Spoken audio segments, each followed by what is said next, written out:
After my heart surgery, I wrote in our family chat, "Who will pick me up from the hospital?" My son replied, "Call a taxi. I'm watching TV." My wife added, "Stay in the hospital for another month. It's so nice without you." But when they saw me on the news that evening, their 67 calls went unanswered.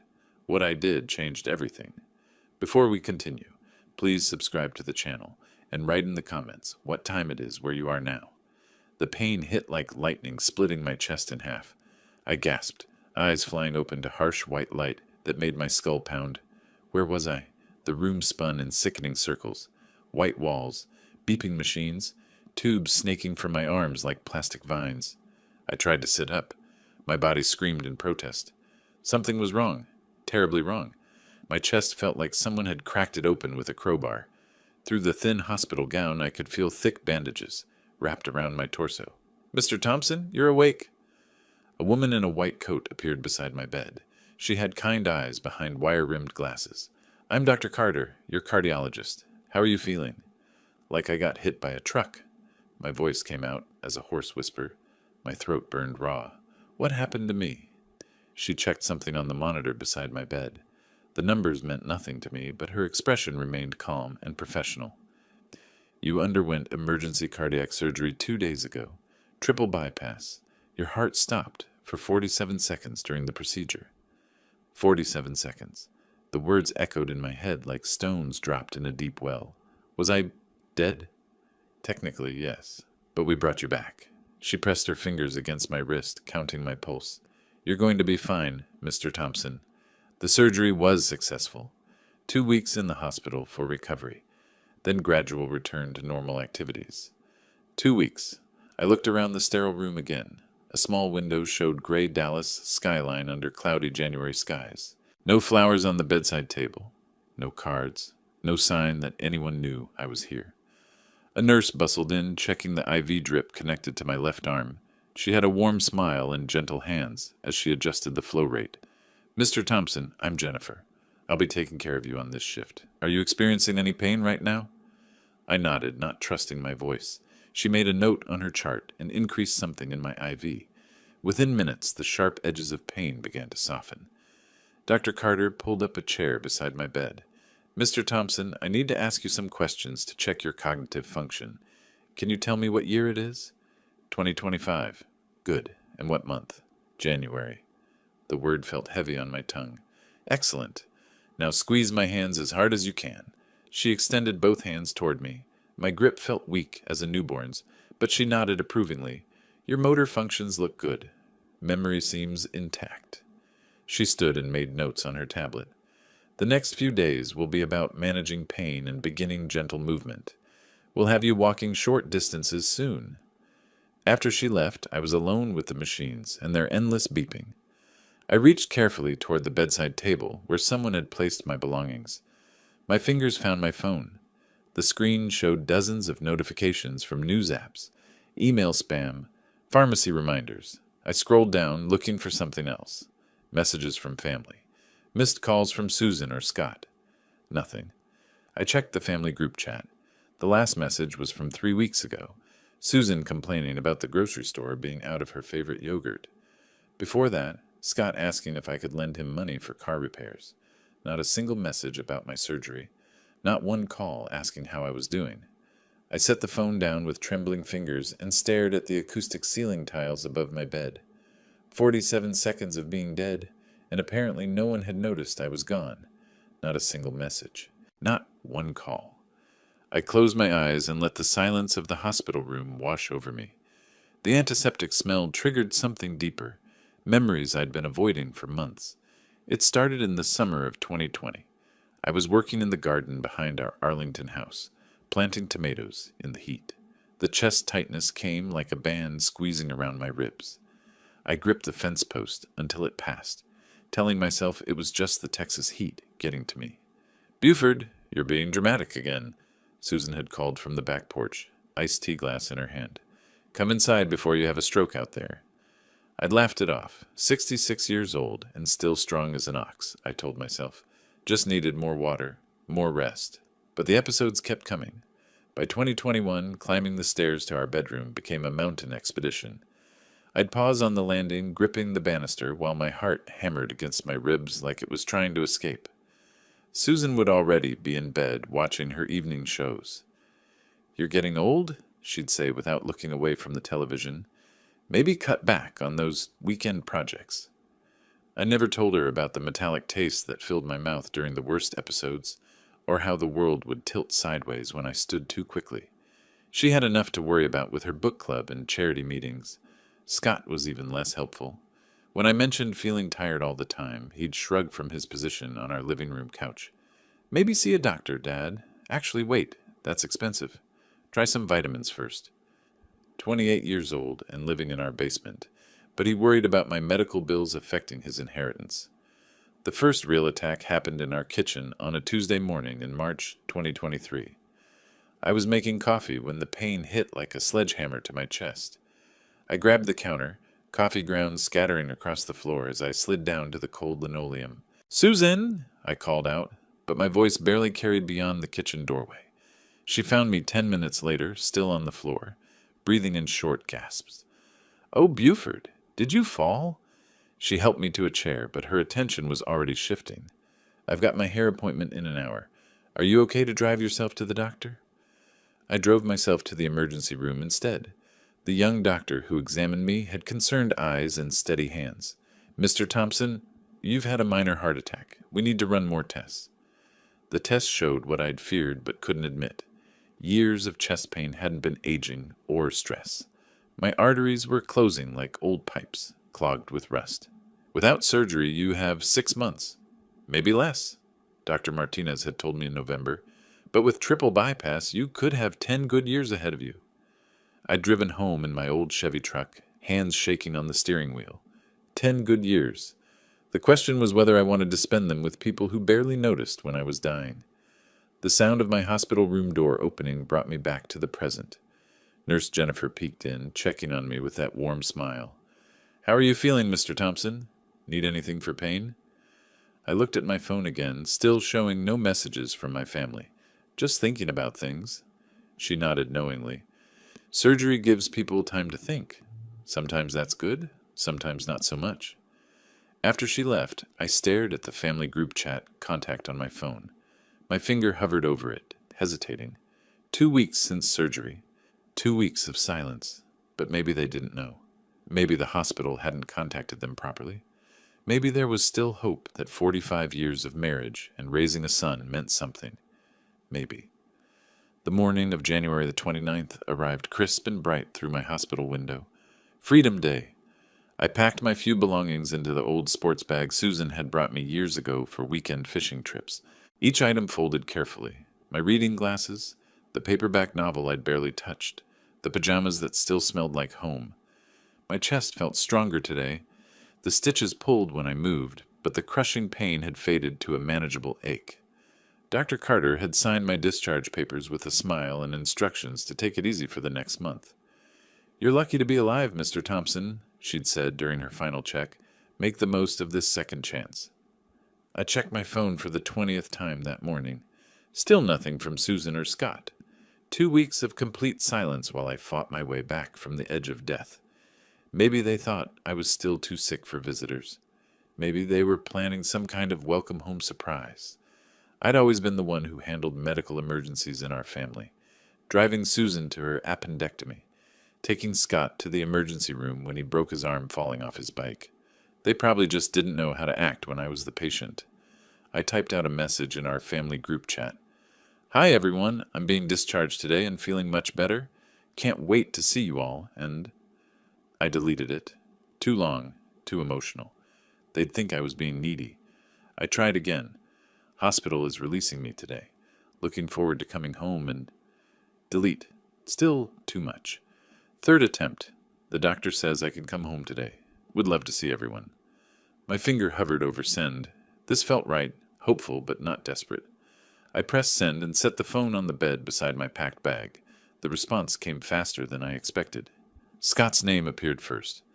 "Call a taxi. I'm watching TV." I stared at the message, reading it 3 times to make sure I understood correctly. 47 seconds of being clinically dead, 2 weeks in intensive care, and my son couldn't be bothered to pause his television show. But Susan would be different. Susan would understand. We'd been married 45 years. She'd want to bring me home personally. Her message appeared below Scott's. Stay another month in hospital. It's so good without you. The phone slipped from my hands onto the white hospital blanket. The words glowed on the screen like a neon sign announcing the end of everything I'd believed about my family. Stay another month. It's so good without you. I sat heavily on the edge of the bed, my sports bag sliding to the floor with a soft thud. The morning sunshine streaming through the window felt like mockery now. My chest ached, but not from the surgery. This pain came from somewhere deeper, somewhere that Dr. Carter's scalpel couldn't reach. Nurse Jennifer appeared in my doorway, clipboard in hand. She took one look at my face and stepped inside, closing the door behind her. Mr. Thompson? You look pale. Are you having chest pain? I shook my head, not trusting my voice. She picked up my phone from the bed and glanced at the screen. Her expression shifted from professional concern to something softer, sadder. I'm sorry, she said quietly. Family can be complicated. Complicated. That was one way to put it. Another way was that I'd spent 45 years of my life giving everything to people who saw me as nothing more than a paycheck and a caretaker. People who found my absence more pleasant than my presence. I looked down at my discharge papers, spread across the hospital bed, instructions for medication, follow-up appointments, warnings about avoiding heavy lifting, guidelines for my new life. But as I sat there in that sterile room, reading Susan's words on the screen of my phone, those papers began to look like something else entirely. Not just medical instructions, they looked like freedom. The papers in his hands weren't just discharge instructions anymore. They were evidence of 45 years of being a fool. I walked out of Memorial Hospital on unsteady legs, each step reminding me that I'd almost died and nobody cared. The taxi driver was a weathered Hispanic man with kind eyes. Tough day at the hospital, amigo? Tough 45 years. The words came out before I could stop them. He glanced at me in the rearview mirror as we pulled into Dallas traffic. Surgery? I nodded, settling back against the vinyl seat. The discharge papers crinkled in my lap, and suddenly I was remembering another time I'd held important papers in shaking hands. 1982. Scott was just a baby, and I was 25 with dreams bigger than our small apartment. I'd saved for 2 years to buy that motorcycle, a beautiful Harley-Davidson that made me feel alive every time I fired up the engine. But babies need cribs, not motorcycles. The bike has to go, Susan had said, bouncing Scott on her hip. We need the money for baby furniture. I'd polished that chrome one last time before putting the for sale sign on it. $3,000 for freedom traded away for responsibility. I told myself it was temporary, just until Scott got older. The taxi passed a motorcycle dealership. Rows of shining bikes sat in the afternoon sun, and my chest ached with more than surgical scars. Family's tough sometimes, the driver said, navigating toward the highway. Mine too. Another memory surfaced. 1995. Susan and I were planning our delayed honeymoon.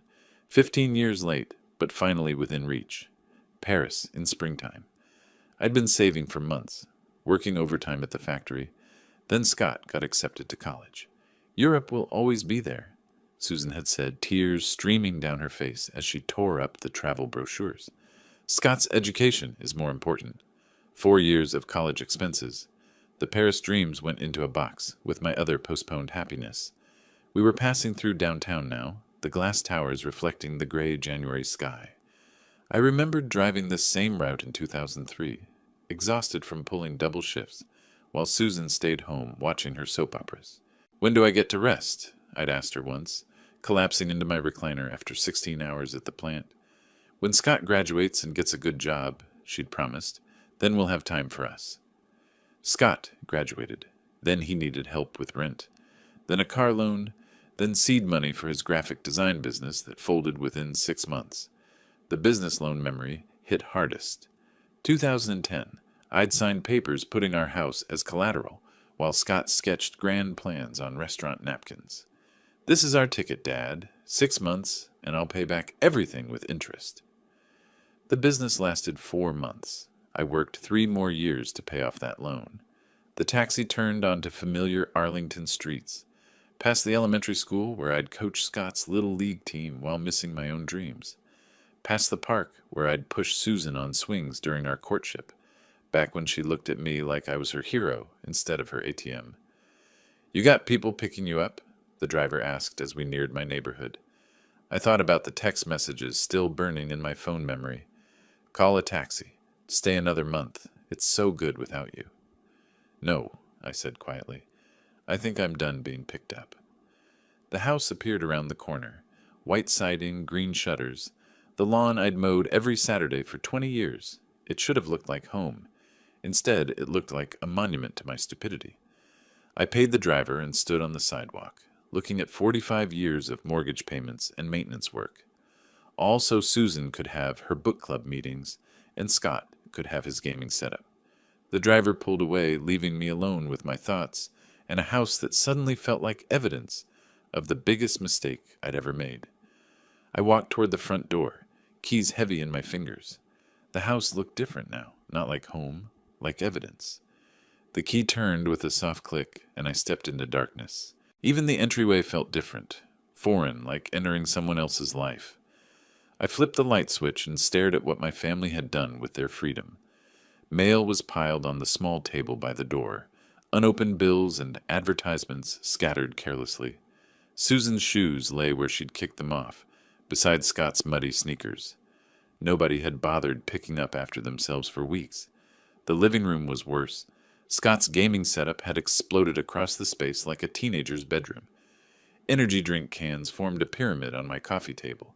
Pizza boxes stacked beside my recliner. The chair I'd bought with overtime money 15 years ago.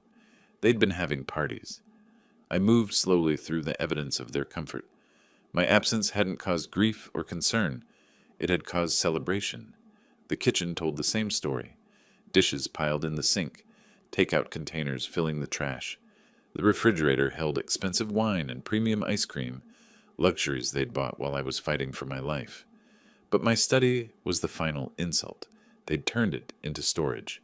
Boxes of Susan's craft supplies covered my desk. Scott's old computer equipment was stacked on my bookcases. Dust had settled over the family photos I'd arranged so carefully on my shelves. 47 seconds. I'd been dead for 47 seconds, and they'd used my personal space as a closet. I sat heavily in the one chair they hadn't covered with their belongings.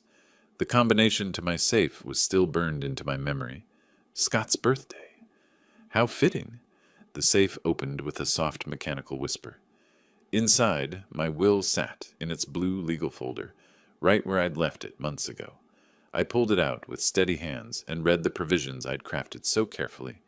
To my beloved wife, Susan Thompson, the house and all personal property.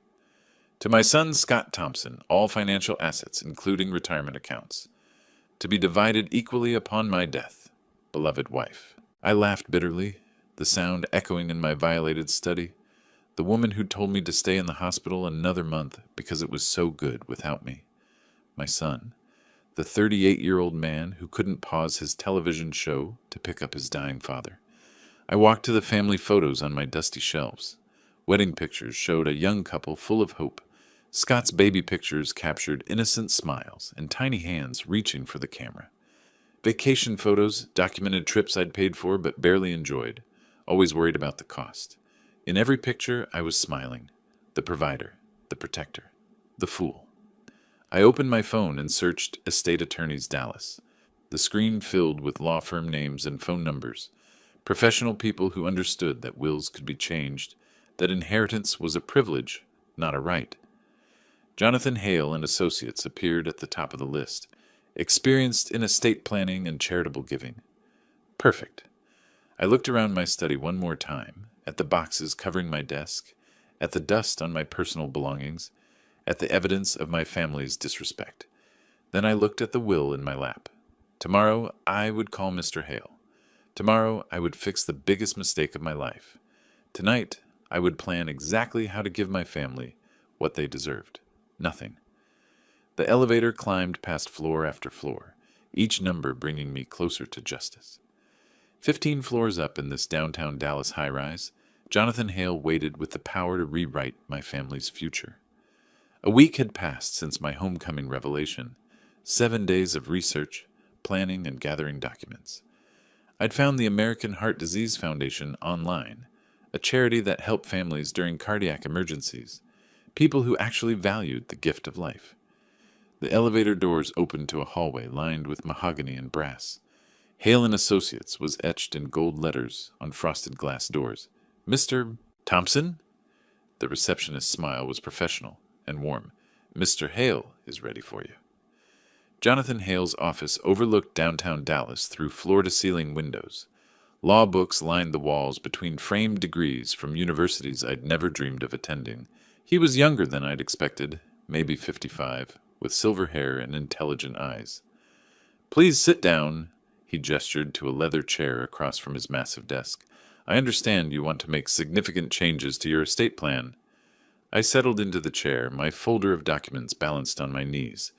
I want to leave everything to charity, nothing to my family. His eyebrows rose slightly. That's quite a substantial change. May I ask what prompted this decision? I told him about the surgery, about being dead for 47 seconds, about 2 weeks in the hospital without a single call, about coming home to find they'd been living it up while I fought for my life. Hale listened without interruption, taking notes on a yellow legal pad. Mr. Thompson, I have to ask, are you making this decision while you're angry? Sometimes, after medical crises, people... I've had a week to think about it. I opened my folder and pulled out printed emails, bank statements, medical records. This isn't anger. This is clarity. He reviewed my documents carefully. You're quite thorough. The American Heart Disease Foundation is an excellent choice. They provide housing for families of cardiac patients, fund research, support recovery programs. People who appreciate the value of life, I said, unlike my family. We could structure this as a charitable remainder trust.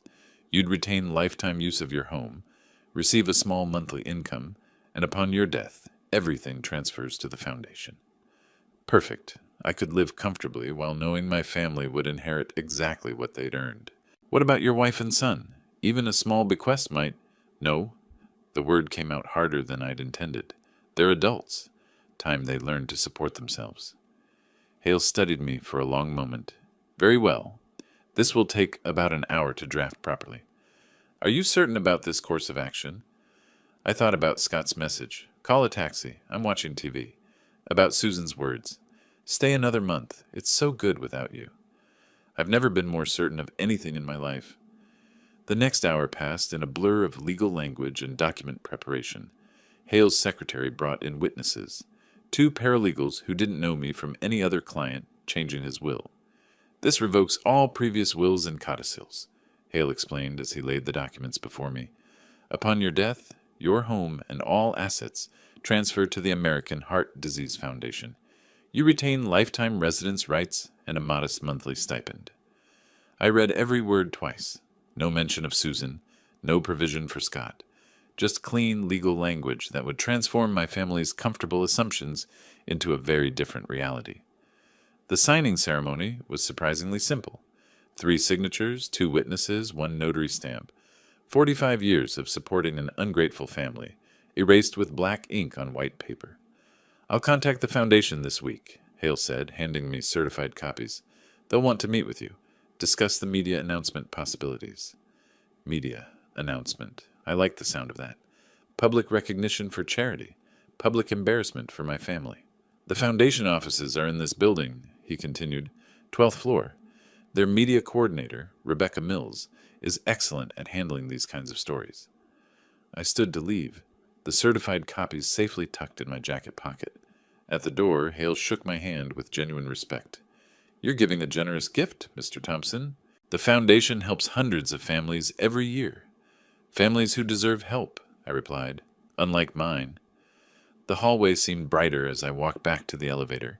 Behind me, Hale's office held the machinery of justice. Ahead, the foundation offices waited with the power to turn private satisfaction into public vindication. The foundation offices were just 3 floors down. Time to turn private justice into public message. 3 floors down, the foundation offices buzzed with morning activity. Time to turn private justice into public message. The elevator opened to reveal a bright reception area decorated with heart health posters and success stories from grateful families. Mr. Thompson? Rebecca Mills emerged from a corner office, all business efficiency and warm smile. I'm Rebecca Mills, Media Coordinator. Thank you for choosing our foundation.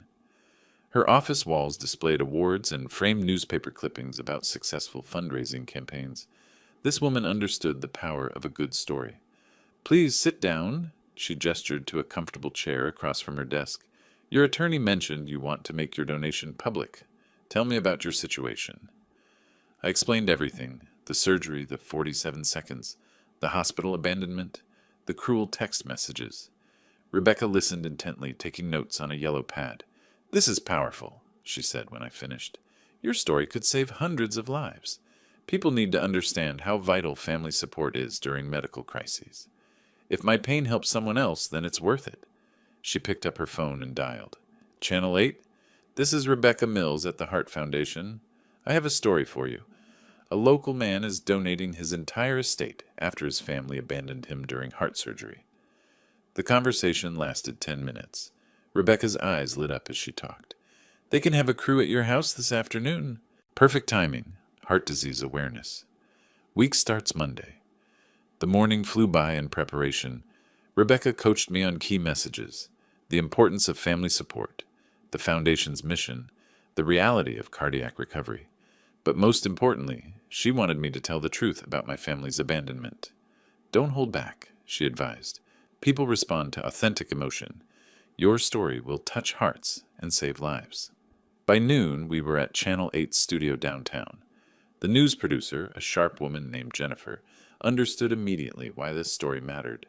A man gives away his house after family texts him to stay in the hospital longer? Jennifer shook her head. This is going to resonate with viewers. The studio interview went smoothly. Bright lights, professional cameras, questions I'd practiced with Rebecca. The interviewer, David Martinez, had the perfect blend of sympathy and journalistic precision.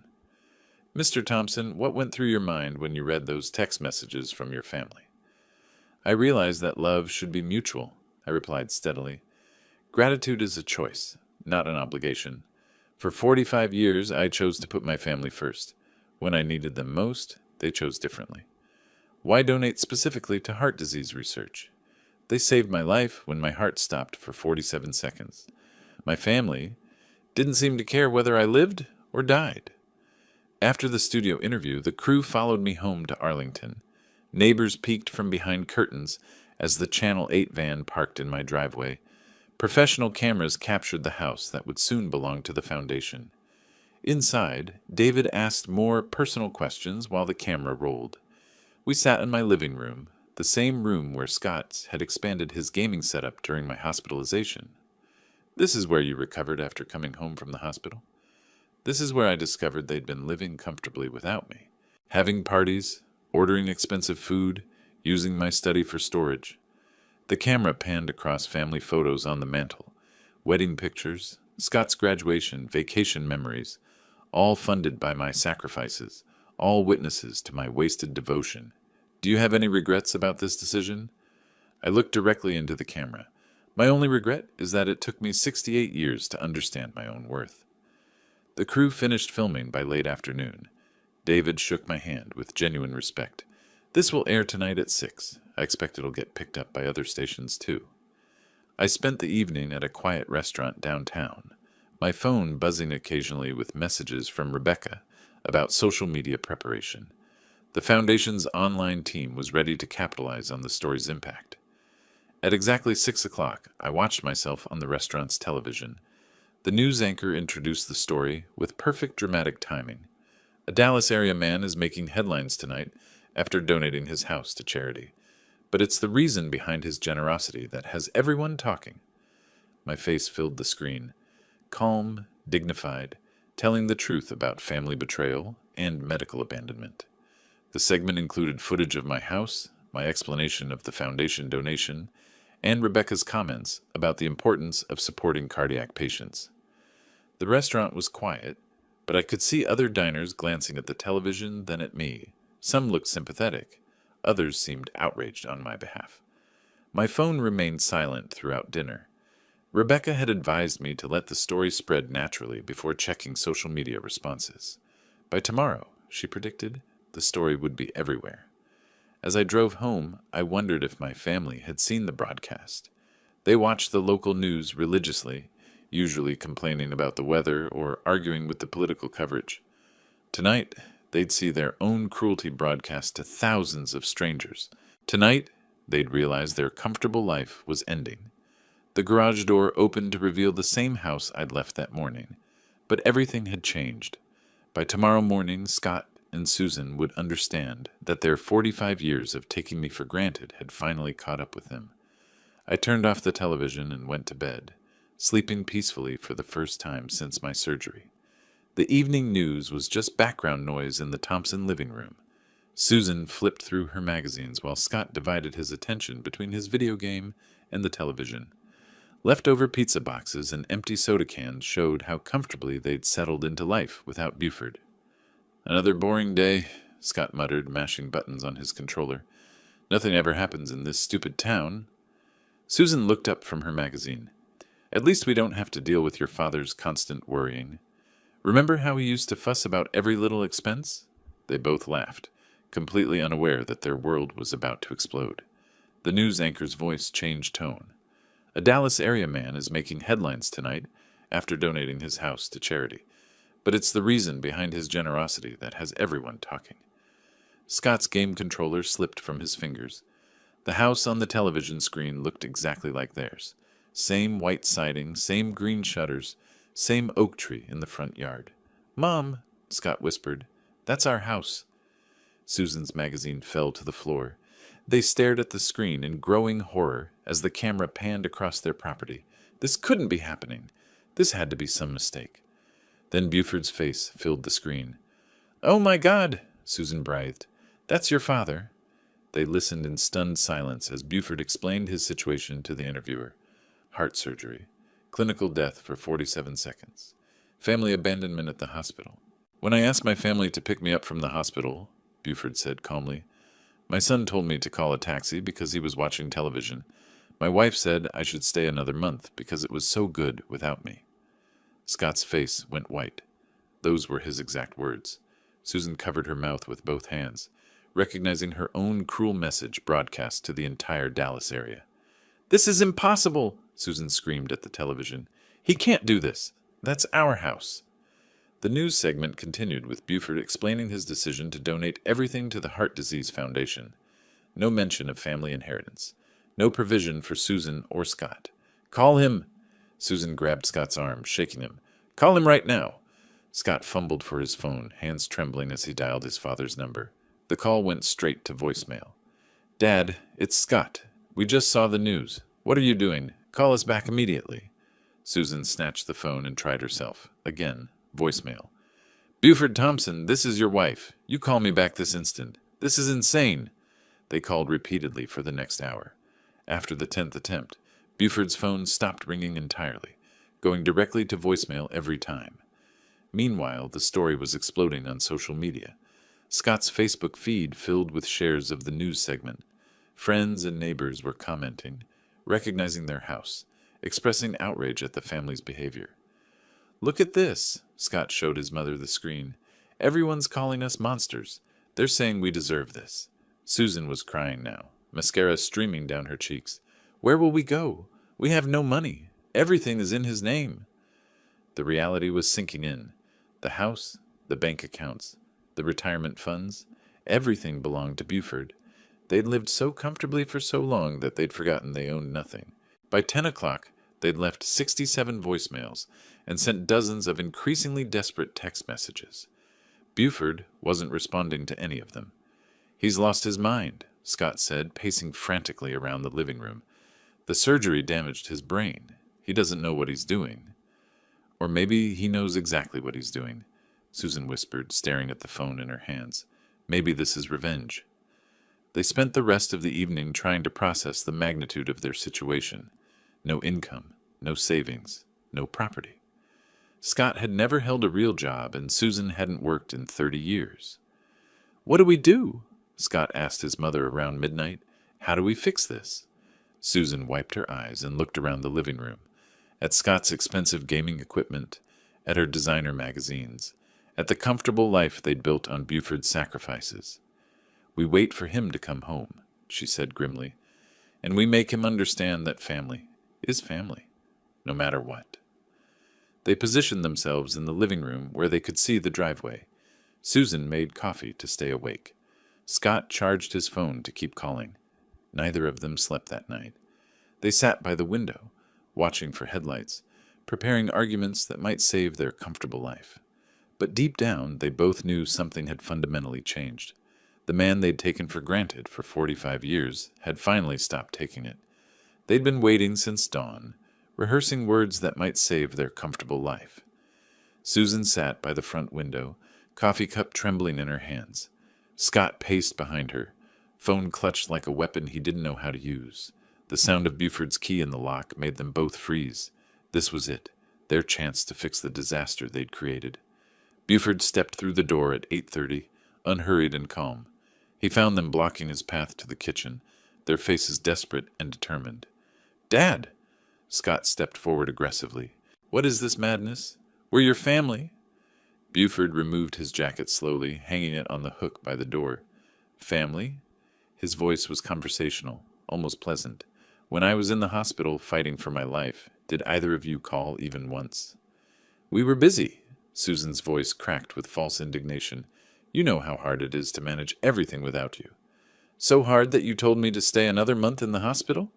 Buford's tone remained steady, but his eyes were ice cold. "Because it was so good without me?" Scott's prepared arguments crumbled under his father's calm stare. "That was a joke. We didn't mean it seriously." 67 phone calls last night," Buford observed, walking past them toward the kitchen. "Funny how you can find time to call when your inheritance is threatened." They followed him like desperate satellites, talking over each other in their panic. "Dad, please listen to reason." "Buford, you're not thinking clearly. The surgery affected your judgment. We love you. We've always loved you." Buford filled the coffee maker with methodical precision, ignoring their increasingly frantic pleas. When Susan grabbed his arm, he looked down at her hand, with such cold detachment that she immediately let go. "You have 24 hours to leave this house," he said quietly. The words hit them like physical blows. Susan staggered backward. Scott's face went white. "Where will we go?" Susan's voice was barely a whisper. "We have no money." "That's no longer my problem." Buford's complete emotional detachment was more terrifying than any anger would have been. This wasn't the man who'd spent 45 years putting their needs first. This was someone entirely different. "You can't do this!" Scott's voice rose to a shout. "I'm your son. This is my home." "Your home?" Buford turned to face him directly.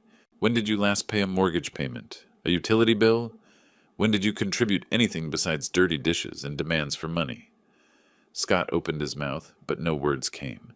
The truth was too obvious to deny. Susan tried a different approach, forcing tears. "Honey, I know we made mistakes, but 45 years of marriage has to count for something." "It did count," Buford replied, pouring his coffee. "It counted for everything, until you showed me exactly how little I meant to you." "We can change." Susan's desperation was palpable now. "We'll be different. We'll appreciate you." "For how long? Until the next time you need something? Until I'm too old and sick to be useful?" Buford shook his head. "I'm 68 years old. I don't have time to wait for you to become decent people." He walked to the kitchen table and sat down with his coffee, opening the morning newspaper as if they weren't there screaming at him. "The foundation will take possession next month," he said without looking up. "You have until then to find somewhere else to live." Scott slammed his hand on the table. "This is our house, too." "Check the deed," Buford replied calmly. "Check the bank accounts. Check any legal document you can find. Everything is in my name because I earned it while you lived off my labor." The morning sun streamed through the kitchen window, illuminating the scene of their total powerlessness. For 45 years, they'd assumed Buford would always be there, always providing, always forgiving. They'd been wrong. Susan collapsed into a chair, finally understanding the magnitude of their situation. Scott stood frozen, watching his inheritance disappear with his father's every word. "When I come back from my walk," Buford said, standing and reaching for his coat, "I expect to see packing boxes." He checked his watch, 9 o'clock exactly, and walked toward the door. Dad, wait, Scott started. 23 hours and 58 minutes, Buford said without turning around. The door closed behind him with a soft click, leaving Susan and Scott alone with the wreckage of their comfortable assumptions. Outside, Buford walked down the street he'd called home for 20 years, feeling lighter with every step. Behind him, through the kitchen window, he could see them still sitting in stunned silence. Justice had a surprisingly peaceful feeling. The packing boxes were already stacked by the door when I returned from my walk. They'd taken me seriously. Through the front window, I could see Susan frantically wrapping dishes in newspaper, while Scott carried his gaming equipment to his car in multiple trips. I settled into the rocking chair on the front porch with my morning coffee, positioning myself with a clear view of their desperate activity. The morning was crisp and clear, perfect weather for new beginnings. "Dad, this is your last chance," Scott called out as he struggled with a heavy computer monitor. "We can fix everything." "You had 45 years for chances," I replied, not looking up from my newspaper. Susan appeared in the doorway, her hair disheveled, and her eyes red from crying. "Buford, honey, I'm sorry about that message. I wasn't thinking clearly." "That's exactly the problem, Susan. You never think about anyone but yourself." The packing process was chaos. 45 years of accumulated possessions, and they had less than 24 hours to sort through it all. Susan kept running back inside for one more important thing, while Scott debated whether his old computer games were worth the trunk space. Mrs. Henderson from next door came over around noon, drawn by the unusual activity. "Everything all right, Buford?" she asked, noting the boxes and frantic movement. "Just some family changes," I said pleasantly. "Nothing to worry about." She nodded politely, but her curious glances suggested she'd seen the news coverage. The whole neighborhood probably knew what was happening by now. Scott made increasingly desperate appeals throughout the afternoon. First anger, "This is completely insane. You can't survive without us." Then bargaining, "What if we paid rent? What if we contributed to household expenses?" Finally pleading, "Dad, where are we supposed to go?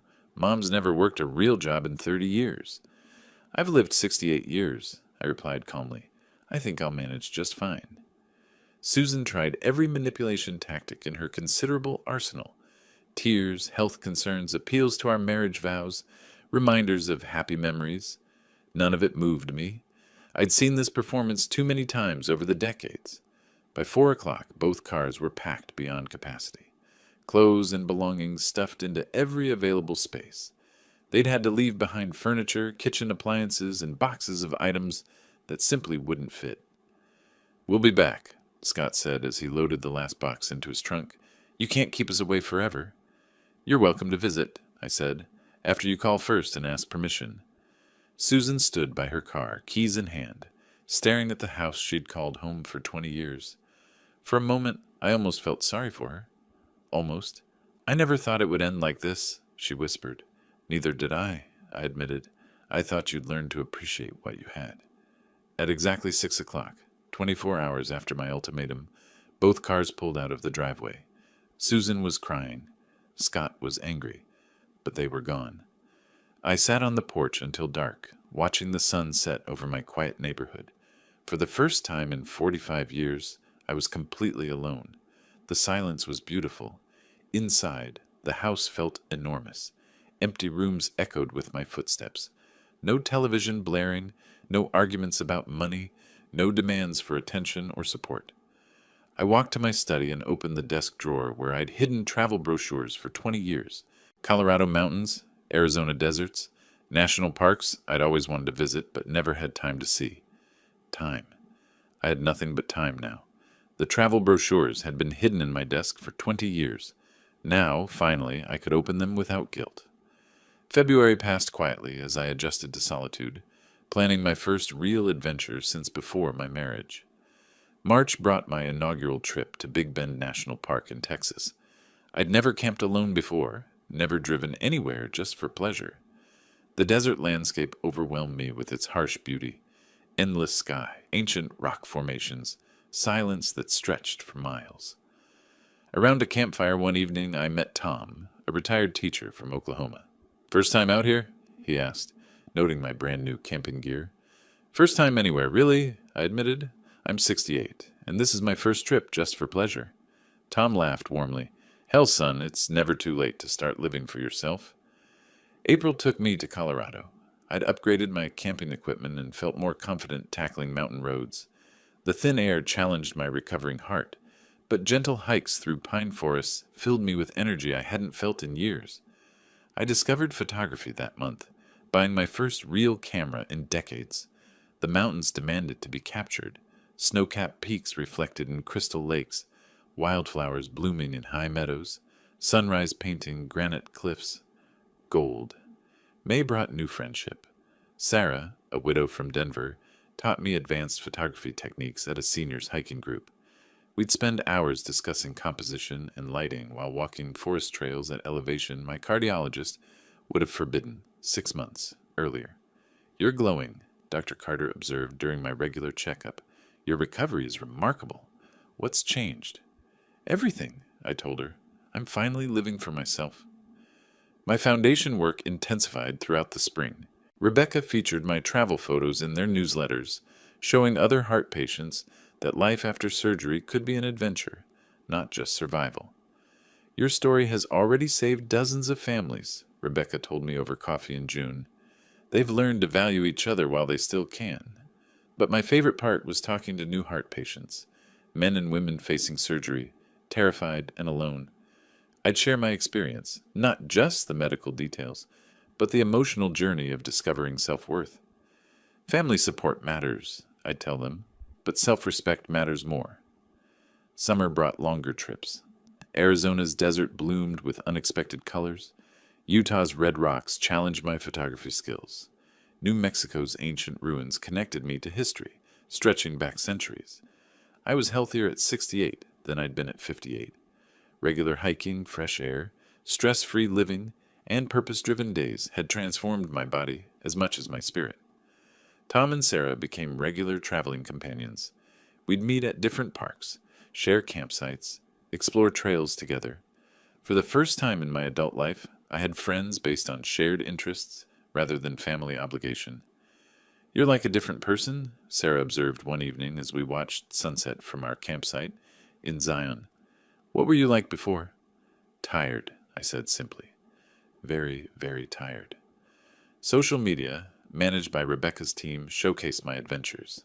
Photos of an older man discovering joy in nature, stories of family healing through honest communication, inspiration for other seniors to pursue delayed dreams. Comments poured in from around the world, heart patients sharing their own family struggles, adult children recognizing themselves in Scott's behavior, spouses understanding Susan's patterns of taking devotion for granted. July ended with my returning to Arlington, not because I had to, but because I chose to. The house felt welcoming now, my sanctuary rather than my prison. I was reviewing photos from Colorado in my favorite coffee shop downtown when a shadow fell across my table. I looked up to see a familiar figure standing uncertainly nearby. Scott stood there, hesitant, looking different somehow, cleaner, more adult. Scott stood there, hesitant, looking different somehow, cleaner, more adult. His usual gaming attire had been replaced by business casual clothes, and his posture suggested someone who'd learned to carry responsibility. Dad? His voice was uncertain. Could I sit down for a minute? I gestured to the empty chair across from me, curious about this transformation. 6 months had passed since the eviction, and my son looked like he'd aged 5 years, in a good way. You look well, he said, settling into the chair, tanned, healthy. Travel agrees with me. I closed my photo album but didn't put it away. How are things, Scott? Different, he paused, choosing his words carefully. I found a job, full-time position at an advertising agency downtown, designing marketing materials. I nodded, waiting for more. I rented a small apartment too, nothing fancy, but it's mine. I pay the rent myself, buy my own groceries, do my own laundry. That's good, son. Scott pulled out his phone and showed me photos. A modest studio apartment, clean and organized. Sparse furniture, but everything neat and purposeful. How's your mother handling things? I asked. She's learning to live independently. Got a job as a sales clerk at Macy's. Has her own place, too. He looked down at his hands. We don't see each other much. Both too busy working. I sipped my coffee. studying this transformed version of my son. The entitlement was gone, replaced by something resembling humility. "Dad, I'm not asking for forgiveness," he said suddenly. "I'm not asking to move back home, or for money, or for you to change your will back." This surprised me. "What are you asking for?" "A chance to prove I've changed. Maybe we could have coffee sometimes, like this, if you want to." I showed him a few photos from my Colorado trip. His amazement seemed genuine as I described hiking at altitude, camping under stars, learning photography from new friends. "I never knew you wanted to do any of this," he said softly. "I never had the chance to find out myself." Scott nodded, understanding more than I'd expected. "I've been thinking a lot about that, about how much of your life you gave up for us, how we just took it for granted." "The foundation work keeps me busy too," I said, showing him a newsletter featuring my story, helping other families avoid our mistakes. "Are we a cautionary tale now?" "We're a learning opportunity, for everyone involved." We talked for another hour. Scott shared details about his job, deadlines, difficult clients, the satisfaction of earning his own paycheck. He showed genuine interest in my travels, asking about places I'd been and where I planned to go next. "I understand if you don't want a relationship," he said as we prepared to leave. "I understand if trust needs to be rebuilt slowly. But I wanted you to know that I get it now. What we did to you. How wrong it was." I walked with him to the parking lot. He had an older sedan, nothing fancy but clean and well maintained. Evidence of responsibility. "Scott," I said as he reached for his car door, "maybe we could do this again. In a month or so." His smile was cautious but hopeful. "I'd like that." "No promises about anything else," I clarified. "I'm not changing my will back. I'm not looking for a traditional father-son relationship. But maybe we can build something new. Something healthier." "I understand," he said. "And Dad, I'm glad you're happy. Finally." I watched him drive away, noting how carefully he checked his mirrors, how he signaled properly at every turn. Small things, but they suggested someone who'd learned to pay attention to details. The afternoon sun was warm on my shoulders as I walked to my own car. Tomorrow I was planning a trip to Arkansas, exploring the Ozark Mountains. Next month, maybe Maine for fall foliage photography. My phone buzzed with a text from Tom. "Sarah found a great campsite in Utah for October. You interested?" I typed back, "Absolutely. Send me the details." 6 months ago, I'd been a dying man ignored by his family. Today, I was alive, healthy, and surrounded by people who chose to be in my life, rather than people who felt obligated. The difference, I'd learned, was everything. I drove home through Arlington's familiar streets, past the coffee shop where Scott and I had just shared an honest conversation, past Mrs. Henderson's house where she waved from her garden, past the Hart Foundation office where Rebecca was planning next month's awareness campaign. Home to a house that was finally, truly mine. Home to a life I'd built for myself, one careful choice at a time. Some stories end with grand gestures and dramatic reconciliations. This one ended with something more valuable, the quiet satisfaction of a man who'd learned to value himself as much as he'd once valued others. And maybe, just maybe, the possibility that love could grow in healthier soil than obligation. The sun was setting as I pulled into my driveway, painting the sky the same colors I'd photographed in Colorado. Beautiful, peaceful, and entirely my own. If you liked this story, please like this video, subscribe to the channel, and share your impressions of this story in the comments. To listen to the next story, click on the box on the left. Thank you for watching,